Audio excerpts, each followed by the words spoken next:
मेरा नाम अंकिता कुमारी हुआ। एक्चुअली मैं कैमूर ज़िला की रहने वाली हूँ और मैंने गाँव उसके बाद मैंने B Tech Darbhanga college of engineering से किया। तो मुझे सोशल सर्विस में जाना था, कोई भी सोशल वर्क, और इसके अलावा बीपीएससी भी ऑप्शन है।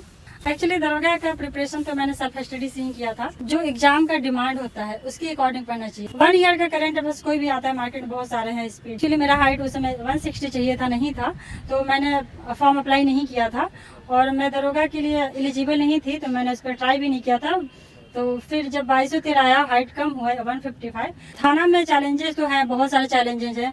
आपको वर्क भी करना पड़ता है और वर्क के साथ अगर आपको आगे इन फ्यूचर तैयारी करना है, इससे महिलाओं को बहुत बेनिफिट हुआ है। अब महिलाएं थाना पे कोई भी प्रॉब्लम होता है, थाना पे वो आने में हिचकती नहीं है, जो कि पहले महिलाएं हिचकती थी। क्योंकि दरोगा में जो भी बच्चा आना चाहते हैं उनका फैमिली बैकग्राउंड उतना अच्छा नहीं होता है। जिनका अच्छा होता है वो इस फील्ड में मैक्सिमम लोग हिचकते हैं। हेलो दोस्तों, स्वागत है मेरे चैनल पे।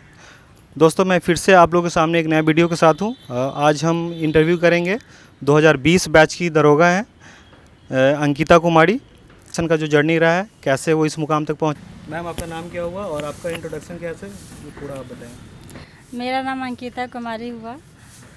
एक्चुअली मैं कैमूर ज़िला की रहने वाली हूँ और मैंने गांव के ही स्कूलों से स्कूलिंग अपना स्टार्ट किया था और फिर मैंने 10th सरकारी स्कूल से BSCB बोर्ड से 12th, और उसके बाद मैंने B Tech Darbhanga college of engineering से किया। अच्छा, मतलब आपकी जो शिक्षा रही है, मतलब इट मीन्स की ग्रामीण परिवेश में आपकी पढ़ाई लिखाई हुई है। और अगर हायर सेकेंडरी की बात करें तो मतलब कि जो भी आपका ग्रेजुएशन है वो इंजीनियरिंग कॉलेज से, मतलब आप बीटेक की हुई हैं। तो मैम, मतलब कि जैसे बीटेक का जो यात्रा था, उसके बाद जो दरोगा बनने की जो इच्छा आपके मन में आई, उसके बारे में बताएं कि कैसे इस फील्ड में आपका। एक्चुअली बीटेक, जो भी बीटेक करते हैं उसके बाद लास्ट ईयर में जाते जाते सबको प्रेशर होती है जॉब करने की। तो मुझे थोड़ा सा मेरा मेडिकल प्रॉब्लम था, तो एक्चुअली मेरा ब्रांच था कंप्यूटर साइंस और मैं कंप्यूटर फील्ड में मैं ज़्यादा वर्क नहीं कर सकती थी क्योंकि मुझे थोड़ा माइग्रेशन का प्रॉब्लम था, इसलिए मुझे कोई और फील्ड चूज करना था। तो मुझे सोशल सर्विस में जाना था, कोई भी सोशल वर्क, कोई भी हमको अच्छा लगता था, मेरा रुचि था कि हमको सोशल वर्क करना चाहिए। तो मुझे दरोगा बेस्ट लगा और इसके अलावा बीपीएससी भी ऑप्शन है, पर बीपीएससी में अभी ट्राई कर रही हूँ, अभी तक हुआ नहीं है, पर I hope so next time हो जाए। आई ऑल्सो होप कि आप आगे बढ़ें, बीपीएससी भी क्रैक करें। तो मैडम, शुरू से कैसे इस मतलब जैसे दरोगा के बारे में सोचे, तो कौन सा बुक आपने प्रेफर किया, कहाँ जाके आपने तैयारी किया, मतलब उसके बारे में पूरा बताएं। एक्चुअली दरोगा का प्रिपरेशन तो मैंने सेल्फ स्टडी से ही किया था। मैं कॉलेज ख़त्म करने के बाद मैं अपने गांव घर चली गई थी, मम्मी के साथ रहती थी और मैं वहीं अपना खुद से मार्केट से बुक पर, जो सब कोई पढ़ता है, बहुत सारे बुक्स हैं, तो वहीं मैं खुद से सेल्फ स्टडी करके पढ़ के फिर इसका एग्ज़ाम दी और मैंने इसको क्लियर किया। अच्छा, मतलब आपने प्रॉपर सेल्फ स्टडी किया इस चीज़ के लिए, है ना। तो जैसे कि अगर जो बच्चे आजकल तैयारी कर रहे हैं, तो आज जो भी आजकल जो बुक्स है मार्केट में, जैसे लूसेंट हो गया, घटना चक्र हो गया, जो भी प्रैक्टिस बुक है, ये सब, इनके बारे में आपका क्या कहना है। आप लोग बहुत सारे वीडियो देखते होंगे, सब कोई जैसा बोलता है कि कुछ सिलेक्टेड नोट्स रखिए, बुक्स रखिए और उसको बार बार रिवीजन कीजिए, बार बार पढ़िए। मैं भी वही कहूँगी, बुक से कोई अलग से नहीं, बहुत सारे मटेरियल जुटाने की आवश्यकता नहीं है। जैसे लूसेंट सब पढ़ता है, लूसेंट पढ़िए, क्राउन का बुक पढ़िए, घटना चक्र पढ़िए, और 1 ईयर का जो करेंट होता है उसको पढ़ना चाहिए। थोड़ा स्मार्टली पढ़ना चाहिए। अब ये नहीं कि हर मंथली वाइज जो मैगजीन्स आते हैं अब उसको पढ़े जा रहे हैं, पूरा टाइम वेस्ट कर रहे हैं, वो सब वेस्ट नहीं करना। जो एग्ज़ाम का डिमांड होता है उसके अकॉर्डिंग पढ़ना चाहिए। जैसे कि सबसे पहले तो प्रीवियस ईयर क्वेश्चन देखना चाहिए कि प्रीवियस में क्या क्या पूछा है, और जिस टॉपिक से पूछा, अगर टाइम कम हो तो पहले उस टॉपिक को कंप्लीट करना होता है।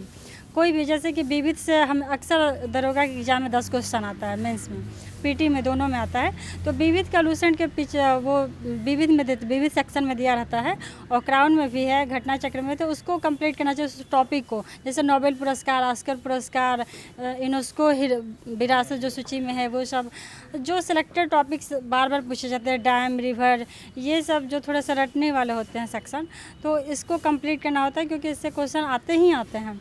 और रही बात करेंट अफेयर्स की, तो इसमें 1 ईयर का करेंट अफेयर्स कोई भी आता है, मार्केट में बहुत सारे हैं, स्पीड डे, एजुटेरिया और भी पब्लिकेशंस आते हैं। तो उसको कर लेना। उसमें भी बहुत सारे बच्चे होते हैं जो दरोगा की तैयारी करते हैं, मैंने देखा। वन लीनियर जो होता है लास्ट में ऑब्जेक्टिव टाइप का वन लीनियर, उसको पूरे रटने के चक्कर में पड़े रहते हैं, जबकि क्वेश्चन वहाँ से नहीं आते हैं। जो स्टार्टिंग के पोर्शन होते हैं, जो सेक्शन कौन क्या कहाँ, मंत्री परिषद, या जो भी स्टार्टिंग के चैप्टर्स होते हैं, उससे ज़्यादा क्वेश्चंस आते हैं, तो उस पर ज़्यादा फोकस करना चाहिए, ना कि मंथली वाइज वन लीनियर जो देता है या ऑब्जेक्टिव उस पर। तो जैसा कि आपने सुना कि मैम ने कहा कि जो भी प्रीवियस ईयर क्वेश्चंस है, खासकर दरोगा का जो एग्ज़ाम है, आई थिंक हमने भी देखा है कि जो गेम है ये पूरा प्रीवियस ईयर क्वेश्चन का गेम है। जो भी लोग प्रीवियस ईयर क्वेश्चन जितना ज़्यादा से ज़्यादा प्रैक्टिस करते हैं, मैम ने भी बताया कि ये थोड़ा अलग एग्ज़ाम है, तो प्रीवियस ईयर क्वेश्चन पे ज़्यादा से ज़्यादा फोकस करें जो भी बच्चे इस फील्ड में आना चाहते हैं। और जो भी एक दो बुक का जो मैम ने जो नाम बताया, जैसे लुसेंट हो गया, घटनाचक्र हो गया, या फिर जो करंट अफेयर्स की बात कर रही थी मैम की, जो भी ईरू टेडिया वगैरह जो बुक है, तो वो काफ़ी है उसके लिए। और एक और बुक मैं बताना चाहूँगी, अभी जैसे कि पैटर्न चेंज हो रहा है एग्ज़ाम्स के, तो उसके अकॉर्डिंग एनसीईआरटी का जो आता है बुक्स टॉपिक वाइज, एक महेश वर्माल का आता है, पूरा कंबाइंड होता है एनसीईआरटी का, तो वो तो पढ़ना ही है, वो तो हम लोग भी पढ़े थे। पर अभी का डिमांड के अकॉर्डिंग एनसीईआरटी का जो महेश वर्मा का सब्जेक्ट वाइज आता है, जैसे हिस्ट्री का अलग हो गया, ज्योग्राफी का अलग हो गया, उसको एक बार पढ़ना ज़रूरी है। क्योंकि अभी question to the point direct, पहले जैसे होता था कि स्पीडी का जो रेलवे का होता था प्रीवियस ईयर, उसमें रट लिए और उससे क्वेश्चन डायरेक्ट आ गया, लेकिन अभी ऐसा नहीं आ रहा। अभी आप समझ वाइज क्वेश्चन पूछता है, दो तीन लाइन का, आपको अपना दिमाग लगा के उसको बनाना होता है। अब डायरेक्ट नहीं बुक से पढ़ के जाइएगा वहीं क्वेश्चन आएगा, ये तो ऐसा नहीं हो रहा। तो आप लोग को एनसीईआरटी पढ़ के थोड़ा अपने सब्जेक्ट का, अपने टॉपिक का थोड़ा समझ विकसित करने की ज़रूरत है। तो ये एक और बात जानेंगे, ये जो आपका अटैम्प्ट था, ये कौन सा अटैम्प्ट था दरोगा के लिए? एक्चुअली मैंने ग्रेजुएशन 2018 में किया था, तो उसके बाद 2446 वैकेंसी आया था, पर एक्चुअली मेरा हाइट उस समय 160 चाहिए था, नहीं था, तो मैंने फॉर्म अप्लाई नहीं किया था, और मैं दरोगा के लिए एलिजिबल नहीं थी, तो मैंने उस पर ट्राई भी नहीं किया था।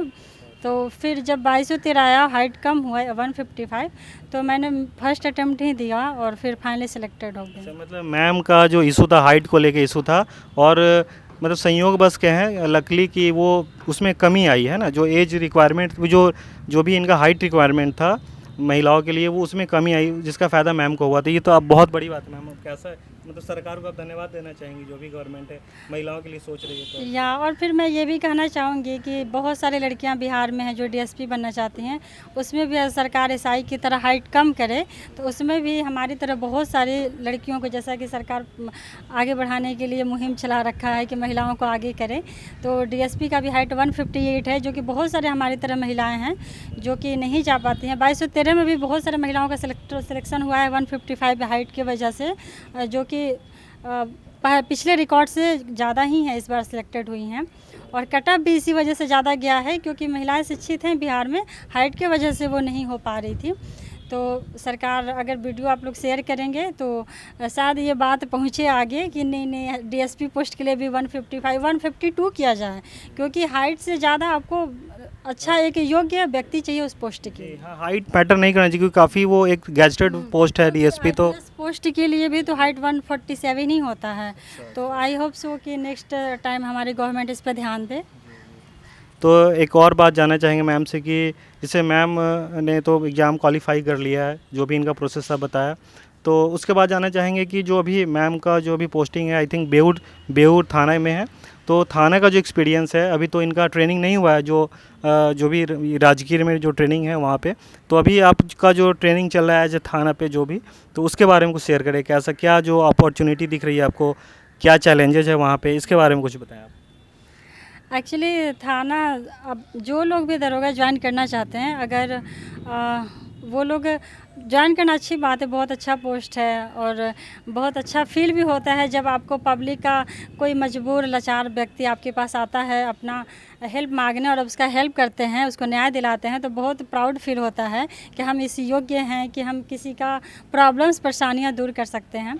तो थाना में चैलेंजेस तो हैं, बहुत सारे चैलेंजेस हैं, आपको वर्क भी करना पड़ता है, और वर्क के साथ अगर आपको आगे इन फ्यूचर तैयारी करना है तो वो मैनेज करना काफ़ी चैलेंजिंग है।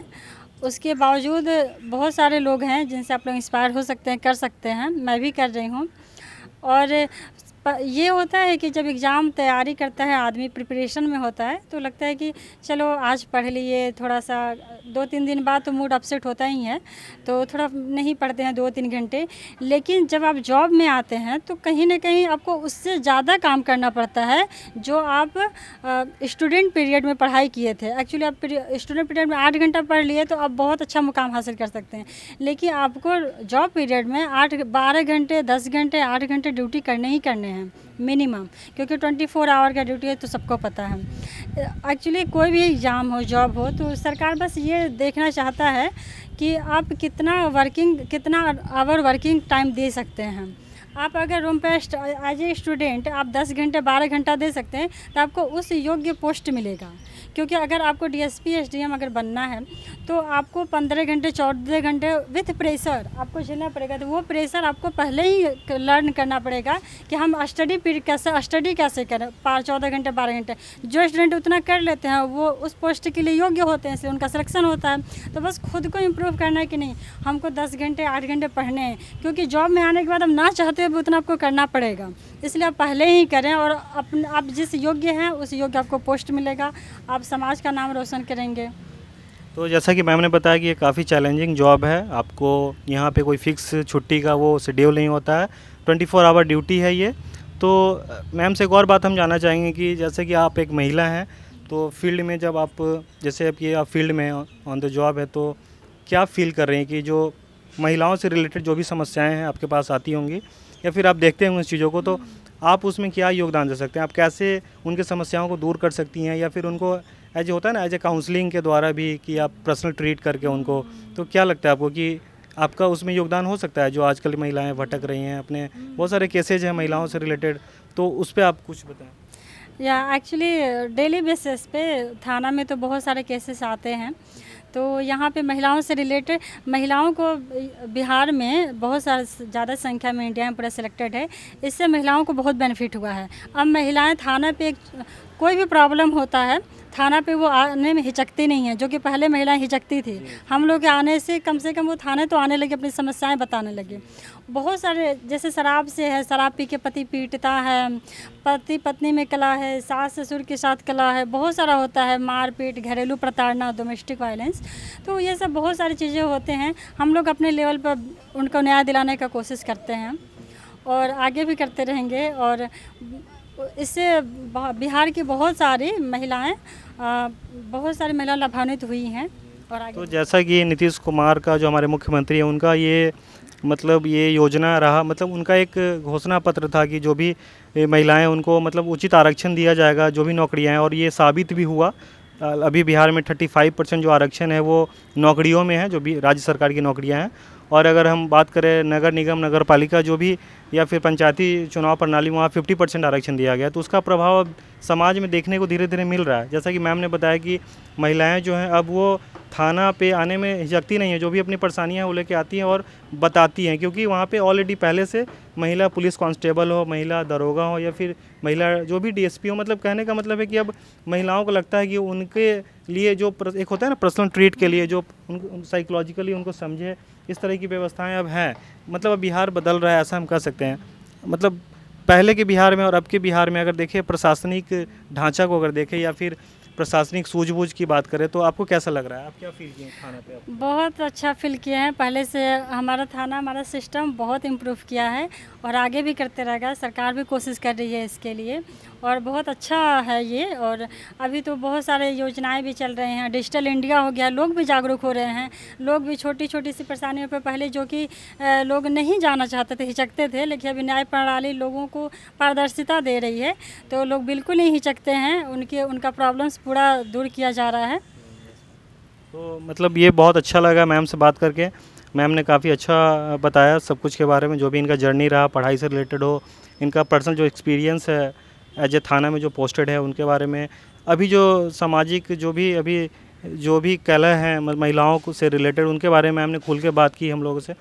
तो आई थिंक कि मैम आगे का जो जर्नी है आपका, जो आप जाने वाली हैं, अब राजगीर आपका ट्रेनिंग स्टार्ट होने वाला है, उसके लिए बहुत बहुत शुभकामनाएं आपको। जी, मैं आप लोग की तरह सबके जैसा मैं भी वीडियो देखा करती लोगों को मोटिवेशन सबके लाइफ में बहुत ज़रूरी होता है, लेकिन मोटिवेशन के लिए खुद के एनवायरनमेंट को देखिए, खुद की परिस्थिति को देखिए, क्योंकि दरोगा में जो भी बच्चा आना चाहते हैं उनका फैमिली बैकग्राउंड उतना अच्छा नहीं होता है।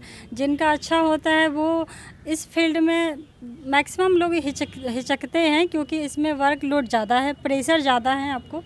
और ये सही भी है कहीं ना कहीं, क्योंकि जब तक अनुशासन नहीं रहेगा तो आप अच्छा काम परफॉर्म नहीं करेंगे, और पुलिस एक्सपेक्ट किया जाता है कि वो अनुशासित रहे और अपना एक्शन अच्छे से परफॉर्म करे, क्योंकि अगर पुलिस सही रहेगा तभी हमारा राज्य देश अच्छा रहेगा, सही रहेगा।